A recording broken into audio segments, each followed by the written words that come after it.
How to convert PowerPoint to Google Slides. Hi everyone, it's Sophia to assist you today. Without any delay, let's jump right in. First, open Google Drive, log into your account.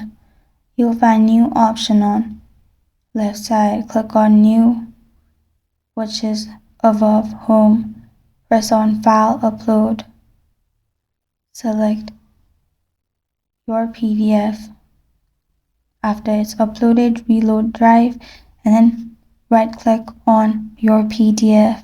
Click on Open With, and in Open With, you'll find Google Sheet option. This is not available on my device.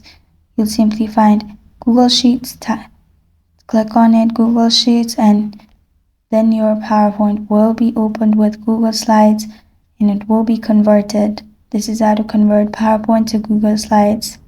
Thank you for joining me today. If this video helps you out, please leave a like and subscribe for more. Got a question or want to suggest a topic, comment below. I am Sophia signing off until next time.